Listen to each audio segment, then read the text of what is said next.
माध्यमिक शिक्षा बोर्ड से जो 10th क्लास है उसकी मैंने क्लास ली थी कल, और उसके अंदर बेसिक कंसेप्ट समझाए थे मैंने आपको। जो हम आगे पढ़ेंगे आज से जो रेगुलर क्लासें होगी वो अपने जो बुक है माध्यमिक शिक्षा बोर्ड की कक्षा 10 की विज्ञान की, उसके अंदर जो केमिस्ट्री का पोर्शन है उसको मैं स्टार्ट कर रहा हूँ। आज फर्स्ट क्लास है अपनी, कल बेसिक क्लास थी। अगर नहीं देखी हो तो आप यूट्यूब चैनल पर जाकर उस क्लास को देख ले और बेसिक कंसेप्ट क्लियर करके ही इस वीडियो को देखने पर आपको ये चीज़ें समझ में आएगी। ठीक है, तो आज हमारा अपना लेसन है रासायनिक अभिक्रिया एवं समीकरण। जो हमारा पहला लेसन है, पहला लेसन कौन सा है आप देखोगे बुक के अंदर देखोगे तो पता चलेगा आपको। पहला लेसन है रासायनिक समीकरण और अभिक्रियाएं। ठीक है, मैं यहां लिख रहा हूं केमिकल रिएक्शन एंड इक्वेशन, यानी कि रासायनिक समीकरण, रासायनिक समीकरण, रासायनिक अभिक्रियाएं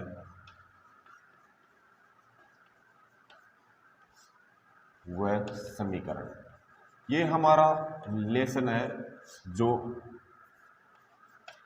अपने माध्यमिक शिक्षा बोर्ड 2000 जो सत्र 2022-23 है उसके अंदर ये लेसन दिया हुआ आपके, जिसको आपको पढ़ना है प्रॉपर्ली।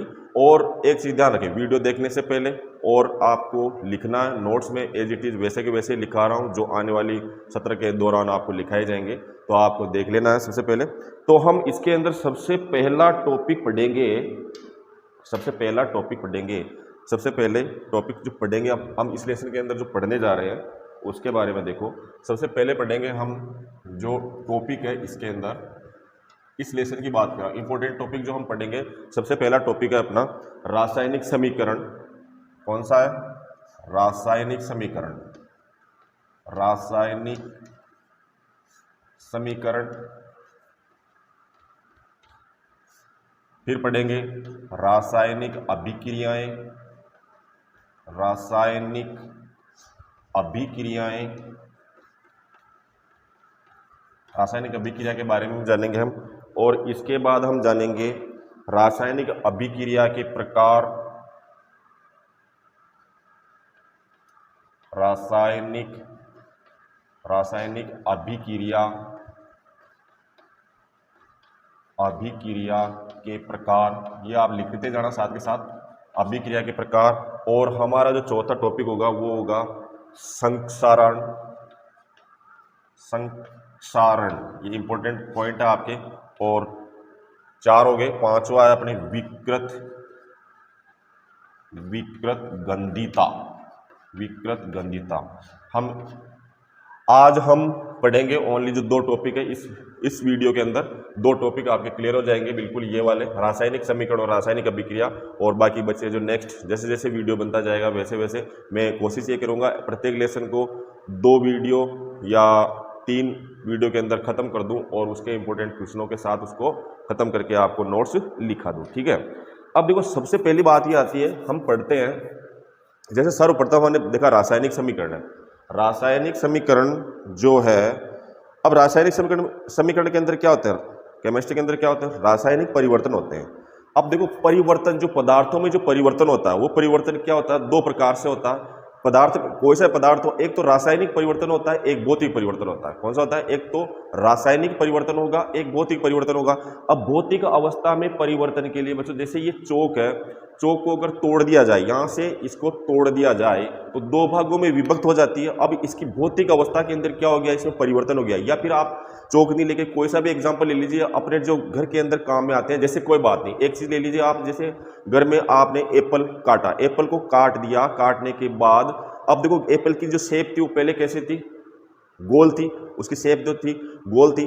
अब उसको हमने चाकू से जब काटा तो वो 2 भागों में विभक्त हुई। 2 भागों में विभक्त होने के बाद क्या उसका भौतिक अवस्था में परिवर्तन हुआ। भौतिक अवस्था के अंदर जो बाहर दिखती है उस चीज के अंदर उसका परिवर्तन, जिसको हम देख सकते हैं, वो उसकी अवस्था के अंदर परिवर्तन हुआ। तो इस तरह के परिवर्तन को क्या बोलते हैं, भौतिक परिवर्तन बोला जाता है। अब जैसे अब एक एग्जांपल ले लीजिए, जैसे रासायनिक परिवर्तन होता, अब देखो भौतिक अवस्था में परिवर्तन हुआ, उसके आकार के अंदर परिवर्तन हो गया, जो हमें दिखाई दे रहा है उसके अंदर उस चीज का परिवर्तन हुआ। जैसे एप्पल का एक उदाहरण दिया मैंने। इसी तरह से रासायनिक परिवर्तन के अंदर देखिए आप, रासायनिक परिवर्तन जैसे अपन दूध से दही बनाते हैं, दूध से दही बनाने पर क्या होते हैं, उनकी अवस्था में परिवर्तन नहीं हुआ। जो दूध लिक्विड था यानी कि तरल पदार्थ था, वो दही के अंदर भी तरल पदार्थ है, उनकी उसके अंदर उसके गुणों के अंदर परिवर्तन हुआ, उसके टेस्ट के अंदर परिवर्तन हुआ, उसका स्वाद क्या हुआ, स्वाद के अंदर परिवर्तन हुआ। दूध पहले कैसा था, अब दही बनने के बाद कैसा हो गया, खट्टा। तो इस तरह के परिवर्तन को क्या बोलते हैं, रासायनिक परिवर्तन बोलते हैं। तो हमें इस चीज को लिखा रहा हूं आपको, आप लिख लीजिए वीडियो को पॉज करके। देखने से आपको दिख रहा है बोर्ड के अंदर, क्योंकि आप सोच रहे होंगे कि बीच बीच में सर कहाँ चले जाते हैं, क्योंकि इसको लिखने में अगर मान लो मैं आपके सामने कैमरे के सामने लिखूंगा तो ये क्या वीडियो थोड़ा सा बड़ा हो जाएगा, जिससे आपको बोरियत महसूस होगी। इसलिए मैं वीडियो को शॉर्ट बनाने में और बहुत अधिक कंटेंट देने के लिए ही मैं वीडियो को पॉज करता हूँ। अब देखिए मैंने लिखा है सर्वप्रथम कि पदार्थ में जो परिवर्तन होते हैं वो दो प्रकार के होते हैं। किस तरह से, एक तो फिजिकल चेंज हो गया यानी कि भौतिक परिवर्तन हो गया। मैं इंग्लिश में भी लिख देता हूं, यहाँ पे लिख रहा हूं ना, फिजिकल चेंज हो गया एक तो, और एक हो गया अपने पास केमिकल चेंज। ये ध्यान रखना, यानी कि दो प्रकार के परिवर्तन। देखो एग्जाम के अंदर क्वेश्चन पूछा जा सकता है, स्टूडेंट्स मैं आपको कह रहा हूं कि एग्जाम में क्वेश्चन पूछा जा सकता है। पदार्थों में परिवर्तन होते हैं, दो प्रकार के होते हैं, भौतिक परिवर्तन होता है, एक रासायनिक परिवर्तन होता है। कहीं भी ले लीजिए आप, किसी भी तरह से ले लीजिए। अब देखो मैंने एक भौतिक परिवर्तन के अंदर एक उदाहरण दिया कि पानी को हम बर्फ में बदलते हैं। पानी को क्या करते हैं, बर्फ में बदलते हैं, या बर्फ जो होता है उसको गर्म करने पर वो किस में चला जाता है, पानी में बदल जाता है। ये सब जानते हैं, जनरल हम साधारण रूप से इस चीज को जानते हैं कि पानी को बर्फ में बदला। तो पानी क्या था, पानी जो था वो तरल अवस्था में था। कौन सी अवस्था में था, तरल अवस्था में था। और पानी जब बर्फ में बदला तो वो कौन सी अवस्था में चला गया, ठोस अवस्था के अंदर चला गया। इट मीन्स क्या हुआ, भौतिक परिवर्तन हुआ। उनके गुणों में परिवर्तन नहीं हुआ, उनका जो आकार है उसके अंदर परिवर्तन हुआ नहीं हुआ। अब देखो पानी का जो सूत्र होता है वो क्या होता है, H2O होता है। पानी का जो सूत्र होता है वो कैसा होता है, पानी का आपको पता है H2O होता है, और बर्फ का भी क्या होता है, H2O ही होता है। तो इसके रासायनिक गुणों में परिवर्तन नहीं हुआ, इनके गुणों के अंदर परिवर्तन नहीं हुआ, लेकिन इनकी जो आकार है, इनकी जो भौतिक अवस्था है उसके अंदर परिवर्तन हुआ, इसलिए इसको भौतिक परिवर्तन हम बोलेंगे। चलो नेक्स्ट देखिए, अब इसी के पैरेलल के अंदर रासायनिक परिवर्तन है। अब दूध से दही बनता है, दूध से दही बनता है, दोनों की अवस्थाएं लिक्विड है, दोनों की अवस्थाएं कैसी है, तरल अवस्था के अंदर। दही भी तरल अवस्था के अंदर है और दूध भी क्या है, तरल अवस्था के अंदर ही है। उनकी अवस्थाओं में कोई परिवर्तन नहीं हो रहा, लेकिन आप जब उसको टेस्ट करोगे तो उसके जो गुण है उन गुणों के अंदर क्या हो गया, उसके अंदर परिवर्तन हो गया। दूध का टेस्ट अलग है, दही का अलग है। ठीक है, लोहे पर जंग लगना भी क्या रासायनिक परिवर्तन का उदाहरण है। बहुत बार कंपटीशन के एग्जाम में पूछ लिया जाता है लोहे पर जंग लगना किसका उदाहरण है, तो आप क्या लिखोगे, उदाहरण लोहे पर जंग लगना रासायनिक परिवर्तन का उदाहरण है। ठीक है, अब देखो मैं ये यहां पे कह रहा हूं आपको, एक चीज ध्यान रखें, अगर मान लो आपको जिस वीडियो की क्लास का जो PDF नोट्स चाहिए, PDF नोट्स आपको मेरे टेलीग्राम चैनल के अंदर उपलब्ध है, और अगर मान लो आपको डायरेक्ट अपने व्हाट्सएप में चाहिए तो आप मुझे नंबर लिखा दें, ताकि मैं 10th क्लास के जो ग्रुप बना हुआ उसके अंदर आपको जोड़ दूं और डायरेक्ट व्हाट्सएप पे इसको सेंड कर दूं। ठीक है, अब देखो भौतिक परिवर्तन, पानी से बर्फ बना, तो अब देखो पानी से बर्फ जो बना उसके भौतिक गुणों में परिवर्तन हुआ। मैंने पहला पॉइंट क्या लिखा, भौतिक गुणों में परिवर्तन हुआ। अब बेटा भौतिक गुणों में परिवर्तन कैसे हुआ, जैसे आपने देखा तरल से किस में चला गया, ठोस में। फिर बर्फ को अगर मान लो पिघलाया जाए तो पानी में बदलता है, उसकी भौतिक अवस्था में परिवर्तन होता है, तो ठोस से किस में चला जाता है, वो तरल अवस्था के अंदर चला जाता है। पहला पॉइंट हुआ क्लियर, भौतिक गुणों में परिवर्तन हुआ। अब इसके अंदर रासायनिक गुणों के अंदर परिवर्तन हुआ। अब रासायनिक गुणों के अंदर भी तो परिवर्तन होगा ही, सही, दूध से दही बनेगा, तो इसके जो रासायनिक गुण उनके अंदर क्या हो गया, इस अभिक्रिया से परिवर्तन हो गया। इस तरह के रासायनिक परिवर्तन बोलेंगे।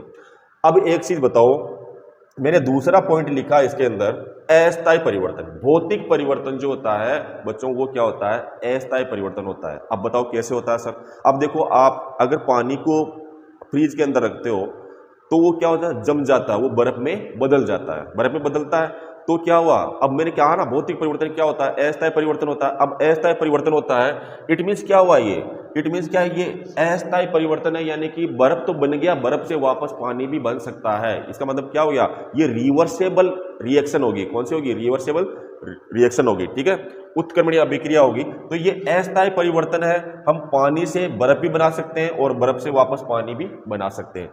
लेकिन रासायनिक परिवर्तन हमेशा क्या होते हैं, रासायनिक परिवर्तन हमेशा स्थायी परिवर्तन होते हैं। आपने देखा होगा, मैंने उदाहरण लिखा, दूध से दही बना, क्या आप दही से दूध बना सकते हो वापस? नहीं बना सकते। तो ये कौन सा परिवर्तन हो जाएगा, स्थायी परिवर्तन हो जाएगा। इसी तरह से देखो थर्ड वाला पॉइंट लिखा, प्रारंभिक पदार्थ प्राप्त किया जा सकता है। याद रखना बेटा, एक बात बताओ, भौतिक परिवर्तन के अंदर प्रारंभिक पदार्थ को प्राप्त किया जा सकता है। मैंने एक एग्जांपल लिया, कौन सा, जब पानी से बर्फ बना, बर्फ से पानी बना, ठीक है। आपने पहले पानी से बर्फ बनाया, तो मैंने क्या लिखा है यहाँ पे, प्रारंभिक पदार्थ को प्राप्त किया जाता। बर्फ बनने के बाद उसको अगर मान लो गर्म कर दिया जाए वापस, तो पिघल कर किस में आ जाता है, वो पानी में आ जाता है। यानी कि क्या हुआ, प्रारंभिक अवस्था पानी थी, उसके बाद बर्फ बना, बर्फ से वापस क्या बन गया, पानी बन गया। यानी कि प्रारंभिक अवस्था को क्या कर सकते हैं, हम प्राप्त कर सकते हैं इसके अंदर। और रासायनिक परिवर्तन के अंदर क्या लिखा है मैंने, प्रारंभिक अवस्था को प्राप्त नहीं किया जा सकता। प्रारंभिक अवस्था को क्या नहीं कर सकते, प्राप्त नहीं कर सकते। जैसे दूध से दही बना, तो दही से हम दूध नहीं बना सकते वापस, समझ गए यहां तक, ठीक है। अब देखो, नए पदार्थ का निर्माण नहीं होता है। बेटा एक चीज बताओ, जैसे मैं एक ही एग्जांपल ले रहा हूं यहाँ पे, हालांकि बहुत सारे एग्जांपल है भौतिक परिवर्तन के, वो आप धीरे धीरे आगे जब लेसन पढ़ोगे तो उसके अंदर समझ में आ जाएगी। मैं एक ही एग्जांपल के माध्यम से समझा रहा हूं कि पानी से बर्फ बना, पानी से क्या बना, बर्फ बना, तो नए पदार्थ का निर्माण नहीं होता। भौतिक परिवर्तन के अंदर नए पदार्थ का निर्माण नहीं होता है। यानी कि पानी का सूत्र भी क्या होता है, H2O होता है, बर्फ का सूत्र भी क्या होता है, H2O होता है, लेकिन उसकी अवस्था में जरूर परिवर्तन होता है। तो इसका मतलब क्या हो, नए पदार्थ का निर्माण नहीं होता है इसके अंदर। लेकिन यहां पर क्या है बेटा, नए पदार्थ का, रासायनिक परिवर्तन के अंदर नए पदार्थ का निर्माण हो जाता है। कैसे होता है नए पदार्थ का, जैसे लोहे पर जंग लगी। अब लोहे पर जंग कैसे लगी, जैसे लोहा है Fe फेरस होता है ना, उस वो कब देखो जल के संपर्क में आता है, जब जाकर क्या उसमें जंग लगती है, तो Fe3O4 और H2 गैस उसके अंदर निकल जाती है। तो इस तरह से उसमें रासायनिक परिवर्तन हुआ, तो नए पदार्थ का निर्माण हो जाता है इसके अंदर, नए पदार्थ का निर्माण हो जाता है। लिख लीजिए आप इसको भी।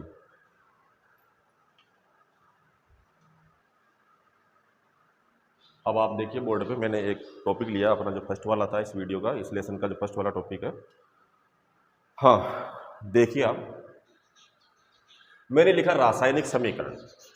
ये भी क्वेश्चन आता है आपके बोर्ड का जो एग्जाम होता है, आपको इनके अंदर से क्वेश्चन 100% देखने को मिलेंगे।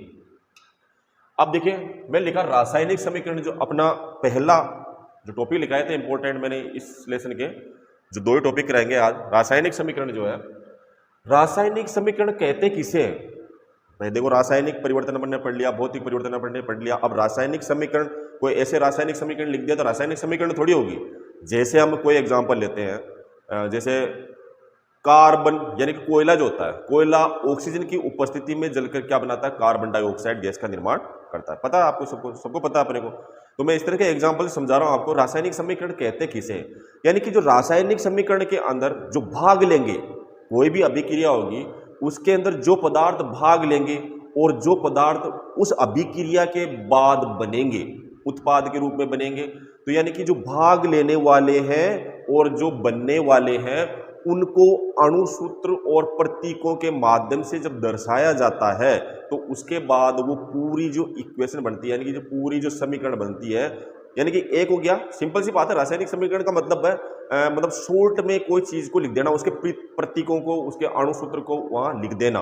तो मैंने यहाँ पे लिखा, देखो आपको प्रॉपर्ली डेफिनेशन जो एग्जाम में लिखी जाती है वो मेरे पीडीएफ नोट्स के अंदर मिल जाएगी। पीडीएफ नोट्स जैसे वीडियो खत्म होता है उसका मैं पूरा पीडीएफ नोट्स उसमें टेलीग्राम चैनल के ऊपर डाल देता हूं मैं। और अगर मान लो आपको, मैंने पहले बताया, अगर मान लो आप डायरेक्ट अपने नंबर पे ही सेंड कराना चाहते हैं, तो आप मेरे को नंबर लिखा दें और ग्रुप में जुड़ जाए। 10th क्लास का जो 22-23-17 का जो ग्रुप है 10th क्लास का और आरबीएसई बोर्ड का, तो उसके अंदर जुड़ जाए, तो मैं पीडीएफ वहां पर भी अवेलेबल करवा दूंगा, ठीक है।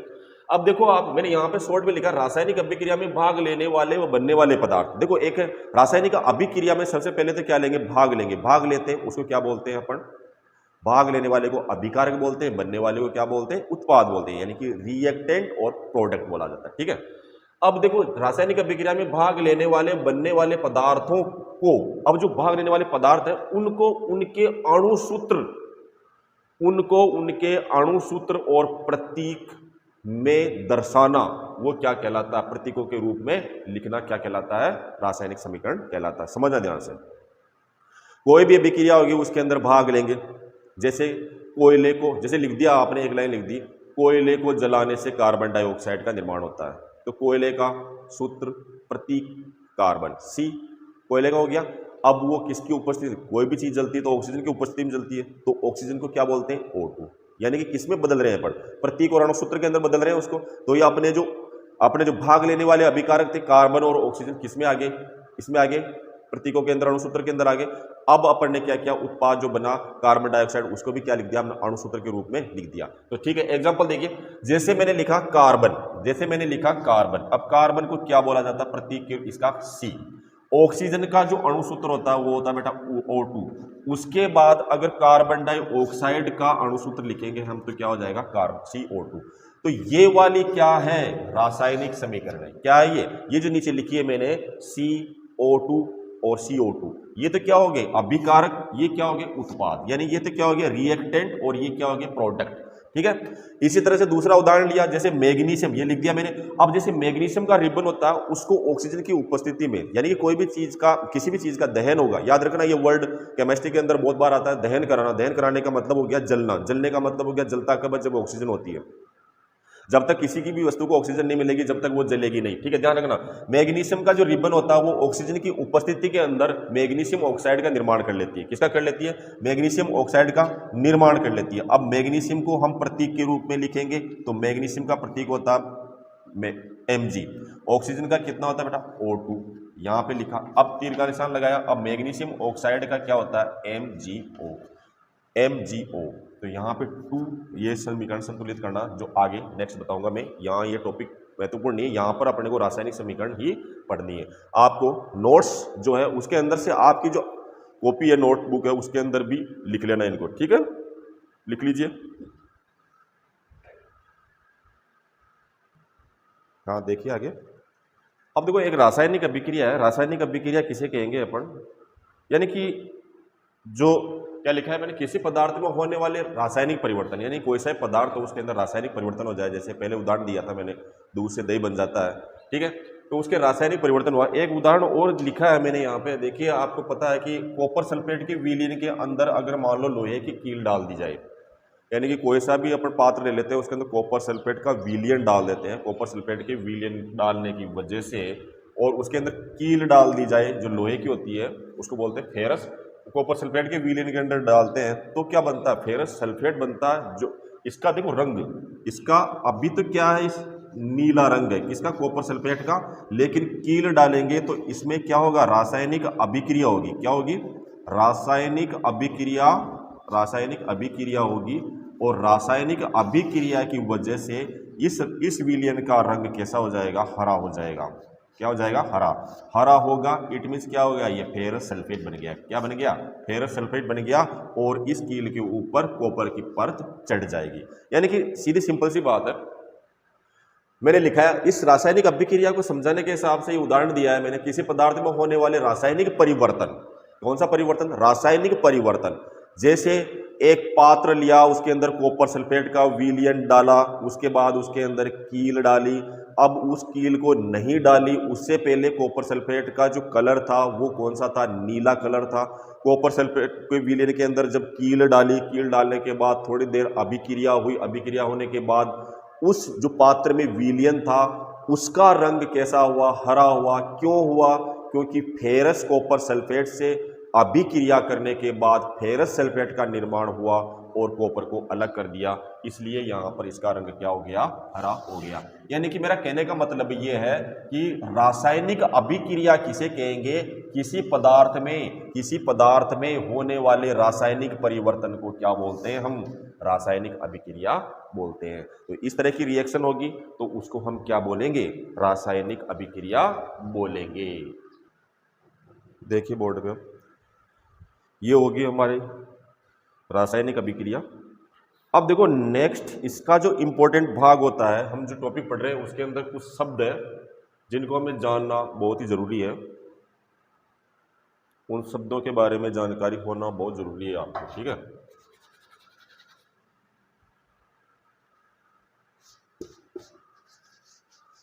हाँ, जैसे मैं लिख दूं यहां पे अभिकारक, समझना आप ध्यान से, अभिकारक।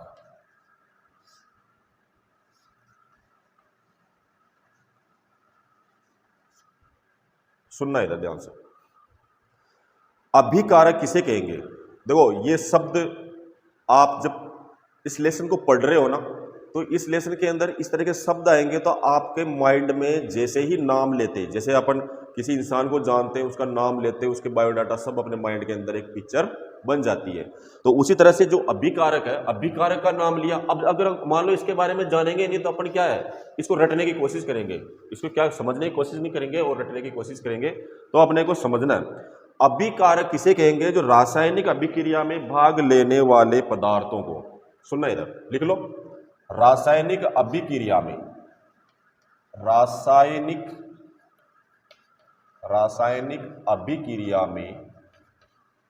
अभिक्रिया में भाग लेने वाले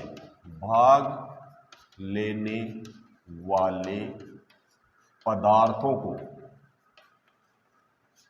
रासायनिक अभिक्रिया में भाग लेने वाले पदार्थों को क्या कहा जाता है बेटा? अभिकारक कहा जाता है, रिएक्टेंट कहा जाता है। समझ में आ गई? अब देखो कैसे लेंगे, जैसे अपन एक ही उदाहरण से लेंगे ताकि तुम्हारे को बहुत अच्छी तरह से चीज समझ में आ जाए। उदाहरण चेंज करूंगा तो क्या हो जाओगे, तुम बोर हो जाओगे और तुम याद नहीं कर पाओगे, क्योंकि एक ही चीज को बार बार बताऊंगा तो वो आपके माइंड में रहेगा 100%।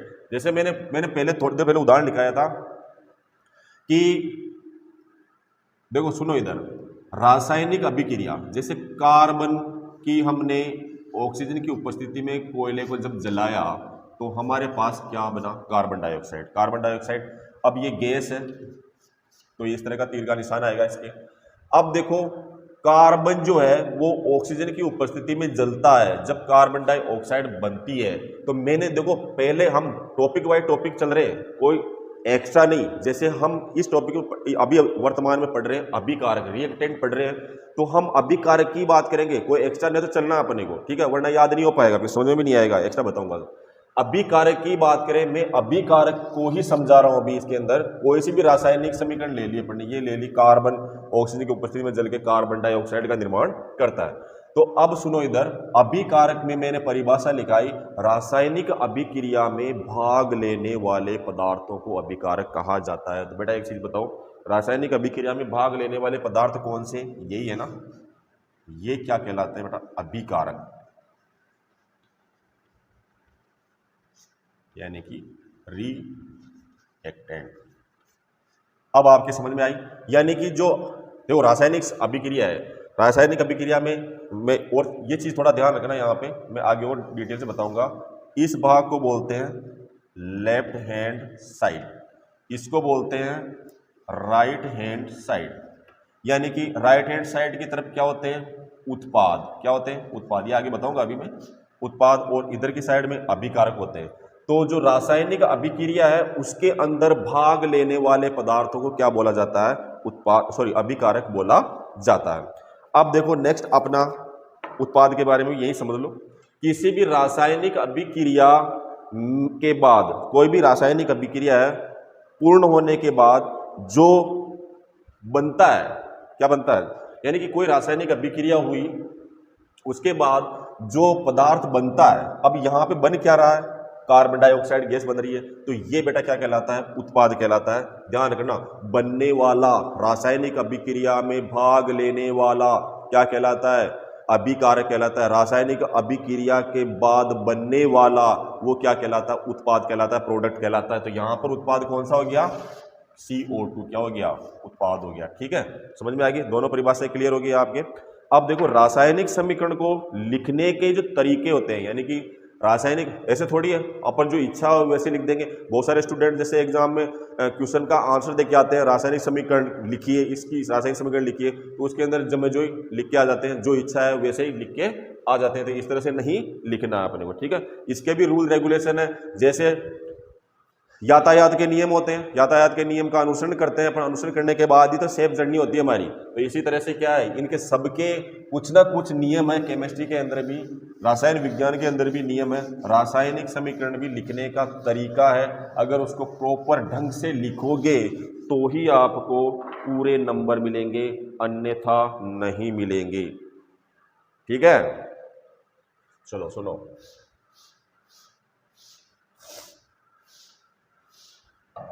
आपको याद करना है, नोट्स बनाने हैं, आगे बहुत काम में आएंगे।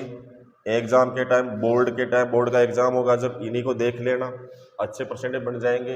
इन क्लासों का इंपॉर्टेंस बस इतना सा ही है कि आपको गर्मियों की छुट्टियों के अंदर जो 9th पास आउट होकर 10th के अंदर जो स्टूडेंट्स आए हैं, जो मेरे संपर्क में हैं, जो दूसरे मेरे स्टूडेंटों के संपर्क में है, तो उनको गर्मियों की छुट्टियों के अंदर जो आज से स्टार्ट हुई है उसके अंदर बेनिफिट मिल सके। तो देखियो, रासायनिक समीकरण को लिखने का जो नियम है, रासायनिक समीकरण को लिखने के नियम में लिख रहा हूं यहां पे, रासायनिक समीकरण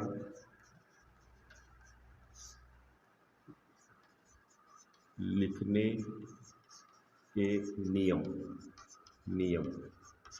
यानी कि रासायनिक समीकरण लिखने के नियम।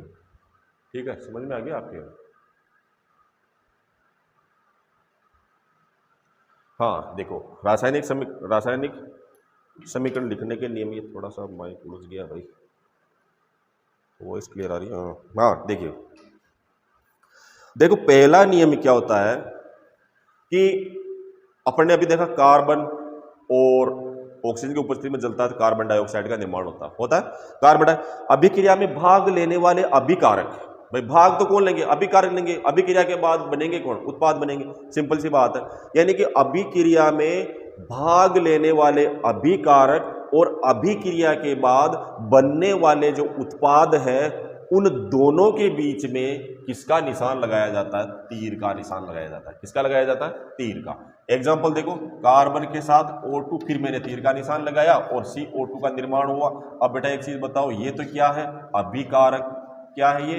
अभिकारक। और ये क्या है? उत्पाद। ये क्या है? उत्पाद। अब इन दोनों के बीच में क्या? तीर का निशान लगाना। पहला नियम क्लियर हुआ, सिंपल सा है। अभिक्रिया में भाग लेने वाले और अभिक्रिया के बाद बनने वाले जो उत्पाद है, उनके बीच में क्या लगाना? तीर का निशान लगाना। ठीक है, यहां तक क्लियर हुआ। अब देखो दूसरा नियम, ये तो समझ में आ गया आपको। ये इसके नोट्स मिल जाएंगे आपको PDF के अंदर, आप ढूंढना, और जो मैं जैसे बोल रहा हूं अगर मान लो नहीं मिले तो लिख लेना, टेलीग्राम चैनल के अंदर है। और ठीक है, अब देखो दूसरा ये है अभिक्रिया। यदि अभिक्रियाओं में भाग लेने वाले अभिकारकों व बनने वाले उत्पादों की जो संख्या 2 या 2 से अधिक हो। सुनना इधर ध्यान से समझना। अभिक्रिया में यानी कि कोई सी भी रासायनिक अभिक्रिया हुई, अभिक्रिया के अंदर भाग लेने वाले दो चीजें होती है। भाग लेते हैं तो अभिकारक होते हैं, बनते हैं तो उत्पाद होते हैं। सिंपल सी बात है। अगर जो रासायनिक अभिक्रिया हुई उसमें भाग लेने वाले अभिकारक या बनने वाले जो उत्पाद है, उनकी संख्या 2 या 2 से अधिक हो। कब? 2 या 2 से अधिक हो, तब हम उसके बीच में किसका निशान लगाएंगे? प्लस का निशान लगाएंगे। दोबारा सुनना ध्यान से।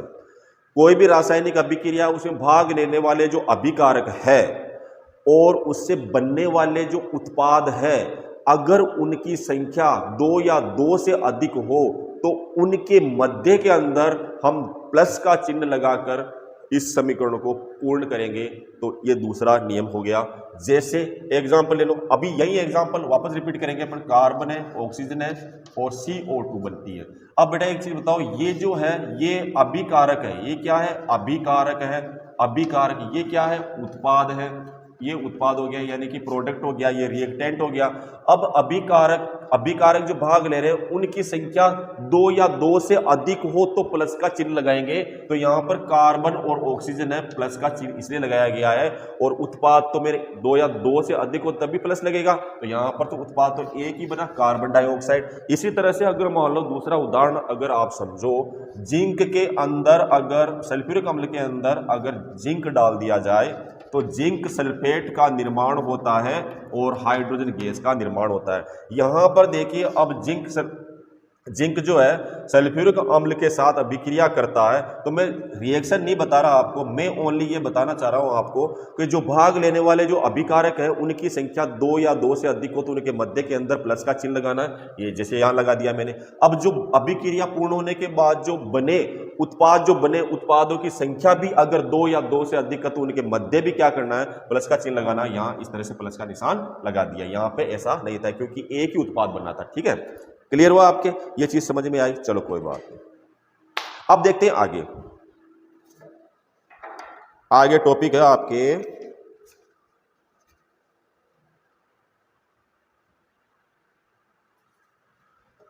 लिखना, समझना। समझ में आ रहा हो? देखो मैंने पहले बताया था आपको कि हो सकता है आप जो भी वीडियो देख रहे हैं आपके लिए कंटेंट क्या है, उपयोगी ना हो। ये कंटेंट हो सकता है आपके लिए उपयोगी ना हो। हालांकि कंपटीशन की तैयारी कर रहे हो तो आपके सभी क्लास के बच्चों के लिए इम्पोर्टेंट है। अगर मान लो आप 10th से रिलेट करते हो तो 10th क्लास वाले बच्चे जो आपके मिलने वाले हैं तो इस वीडियो को आप शेयर करके उनको भी फायदा उठाने का मौका दें। अब देखो थर्ड वाला पॉइंट था अपना, रासायनिक समीकरण में हमेशा उत्पाद और अभिकारक के साथ उनकी अवस्थाओं को भी लिखा जाता है। क्या लिखा जाता है? लिख लो इसको। थर्ड वाला पॉइंट है, यानी कि थर्ड वाला पॉइंट लिख रहा हूं मैं, 2 तो करवा दिए मैंने। यानी कि रासायनिक अभिक्रिया के अंदर, किसमें? रासायनिक अभिक्रिया के अंदर, रासायनिक अभिक्रिया में। अब बेटा रासायनिक अभिक्रिया में क्या होते हैं? एक तो होते हैं अभिकारक, क्या होते हैं? अभिकारक। और क्या होते हैं? उत्पाद। ये तो होंगे ना भाई, सिंपल सी चीज निकाली। रासायनिक अभिक्रिया हुई तो आपके माइंड में आया इसमें अभिकारक भी है, उत्पाद भी है। अभिकारक भाग लेते, उत्पाद बनते, सिंपल सी बात है। अब मैंने क्या लिखा है कि जो अभिकारक और उत्पाद होते हैं उनकी अवस्थाएं लिखी जाती है। क्या लिखी जाती है? अवस्थाएं दर्शाई जाती है। ये ध्यान रखना बस। क्या याद रखना है कि मैंने क्या लिखाया? रासायनिक अभिक्रिया में अभिकारक और उत्पाद जो भाग लेते हैं उनकी अवस्थाएं दर्शाई जाती है। कैसे दर्शाई जाती है? वापस वो उदाहरण ले लो। कार्बन है, ऑक्सीजन है, क्या बना? Carbon dioxide. अब सर कहोगे कि इसको कैसे दर्शाएंगे? तो बेटा कार्बन क्या है? यहाँ पे कोक है, कोयला है तो एस, और ये क्या है? गैस है तो जी, और ये भी क्या है? गैस है तो जी। ये अवस्थाएं समझे? इस चीज को समझे? मैं समझा रहा हूं आपको कि इनकी अवस्थाएं। तीसरा नियम क्या है अपना? पहला नियम था तीर का निशान लगाओ, दूसरा नियम था प्लस का चिन्ह लगाओ, तीसरा नियम है इनकी अवस्थाएं दर्शाओ। जैसे सॉलिड S4, यानी कि कोक जो कोयला जो होता है ठोस होता है, ठोस को क्या बोलते हैं इंग्लिश में? सॉलिड। उसको स्मॉल एस से यहाँ पे दर्शाया जाएगा, यानी कि अवस्था दर्शाई जाएगी। इस तरह से O2 है तो O2 की जो ऑक्सीजन है वो क्या है? गैस में है तो गैस को क्या स्मॉल g से दर्शाया जाएगा। तो इसके आगे कोष्टक में आपको इस तरह से लिख देना। अब देखिए किस तरह से दर्शाएंगे अपन। यदि गैस जो है ऊपर उड़ रही है, कोई गैस, मैं यहाँ इसको मिटा देता हूँ, मिटा के लिख देता हूं, आपको समझ में आ जाएगा, याद रखना।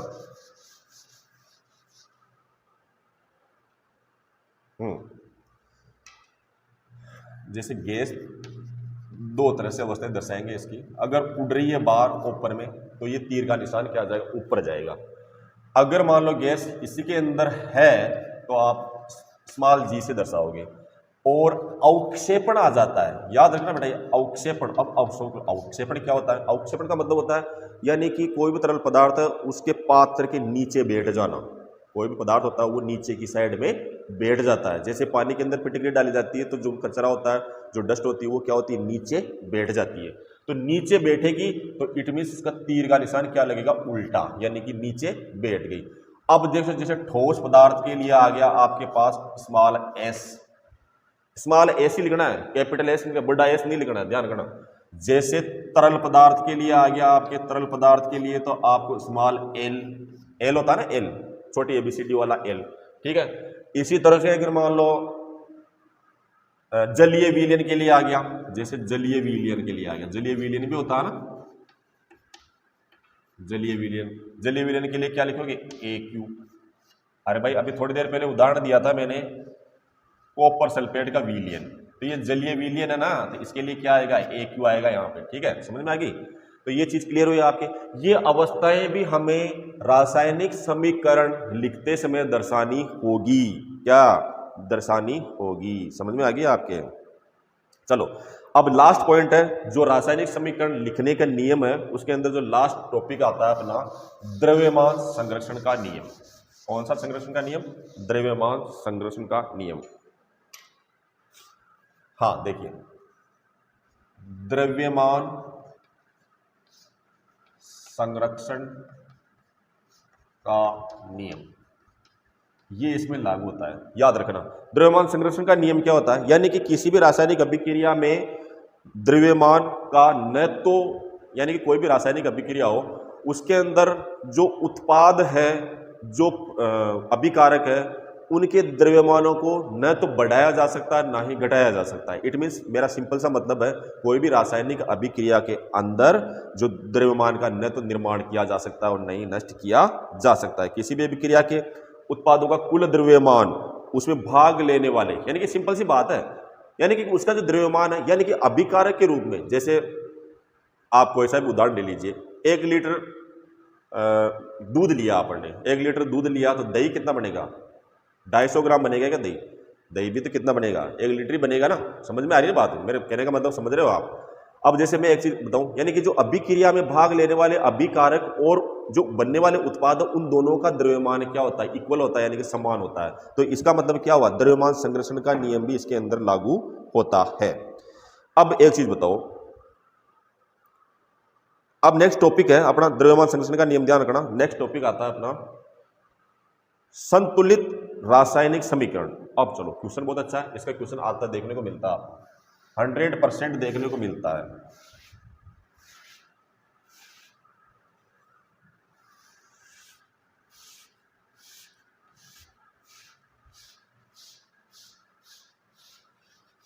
देखो सुनो इधर,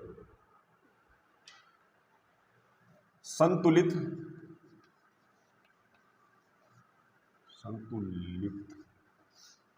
रासायनिक समीकरण, याद रखना। संतुलित रासायनिक समीकरण एक, इसका क्वेश्चन इस तरह से बन जाता है, एक बार बोर्ड के एग्जाम में देखा, हिट एंड ट्रायल, ये शब्द आ जाए ना, हिट एंड ट्रायल, तो मैं जो अब मेथड बता रहा हूं उसको करना आपको, हिट एंड ट्रायल मेथड है ना। किसी भी रासायनिक अभिक्रिया में भाग लेने वाले अभिकारक व बनने वाले उत्पादों की संख्या समान हो तो वो क्या होती है? क्या बताया मैं? संतुलित रासायनिक समीकरण क्या मतलब हुआ? यानी कि कोई सी भी रासायनिक अभिक्रिया हुई, कोई सी रासायनिक समीकरण हुई, उसके अंदर जो भाग लेने वाले जो अभिकारक है और उत्पाद है, दोनों की संख्या क्या हो? बराबर हो तो संतुलित है। सिंपल सी बात है। अपन सामान लेने जाते हैं, कोई भी सामान लेने जाते हैं, तो अपन तराजू के अंदर हमारे को जब उसका माप तोल किया जाता है तो इक्वल होता है ना, बराबर होता है। बराबर होता है नहीं होता? अपने को देता है वो बराबर होता है, ठीक है। तो इस तरह से दोनों अभिकारक, भाग लेने वाले, बनने वाले उत्पाद, दोनों की संख्या क्या हो? बराबर हो तो वो क्या कहलाती है? संतुलित समीकरण कहलाती है। अब बराबर करने के लिए देखो, बराबर होती नहीं, सुनना मेरे बात ध्यान से। अब जैसे मैं एक एग्जांपल ले लूं कि जैसे ये ले लिया, कार्बन O2 CO2 बना, सुनना ध्यान से, मैं समझाने के लिए लिखा रहा हूं ना। अब यहां पर ये आपको समझ में आया, प्लस क्यों आया, तीर का निशान क्यों आया, ये सारी चीजें आपकी क्लियर होगी। सारी चीजें क्लियर हुई नहीं हुई? इनको कर दीजिए आप लॉक। क्या कर दीजिए? लॉक करना, सबसे पहले ध्यान रखना, लॉक कर दिया जाए। क्वेश्चन को लॉक करते हैं ना अपन, इनको छेड़ना नहीं है, ये तो है जो रहेंगे, समझना ध्यान से। अब आपको क्या करना है, उसके बाद इस तरह की इंडेक्स बना लेनी। हिट एंड ट्रायल विधि से संतुलित करने की जो विधि है वो ध्यान रखना।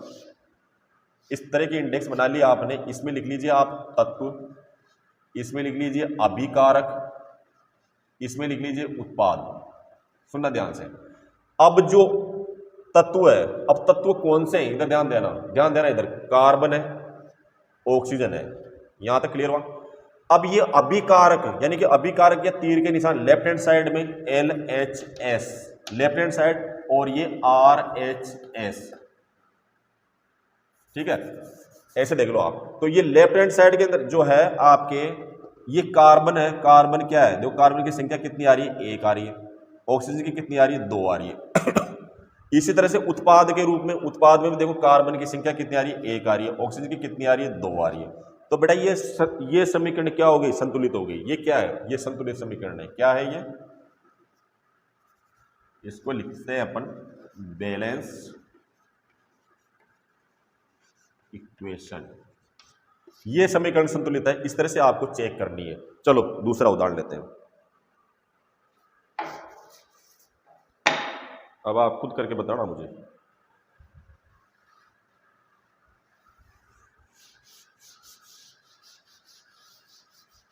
दूसरा उदाहरण लिया, हाँ लिया। दूसरा उदाहरण लिया आपने इस तरह से, जैसे मैग्नीशियम का रिबन है, ऑक्सीजन की उपस्थिति में जलकर मैग्नीशियम ऑक्साइड का निर्माण करता है। किसका करता है, मैग्नीशियम ऑक्साइड का निर्माण करता है। हीट एंड ट्रायल, सबसे पहले भैया लॉक कर दो, इनको नहीं छेड़ना। क्या नहीं करना, इनको तो नहीं छेड़ना, बढ़ाना घटाना आपको करना है, जो भी करना है।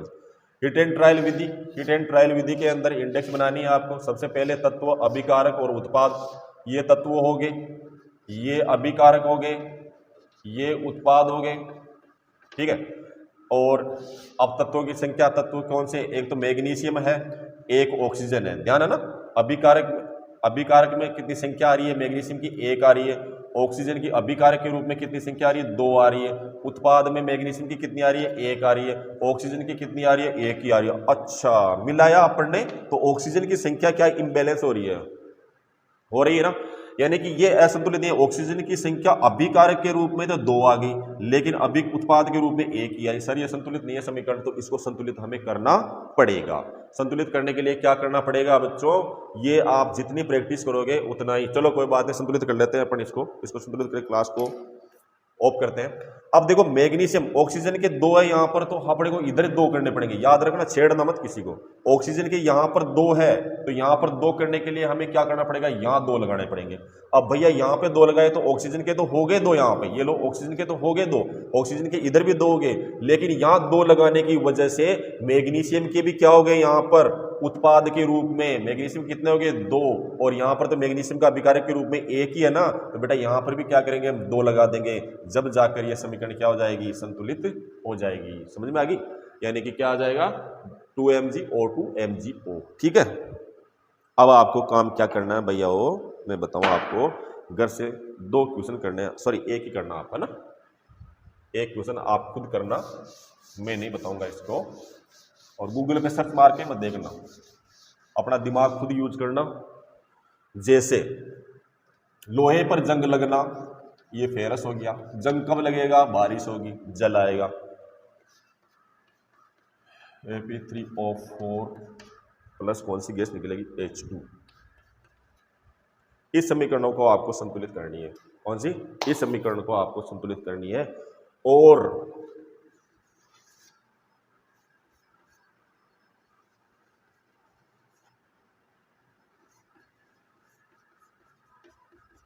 इस पर, ये टेलीग्राम चैनल है, इस पर आपको इस वीडियो के PDF नोट्स मिल जाएंगे, जिसको आप प्रिंट भी निकाल सकते हो और मोबाइल से।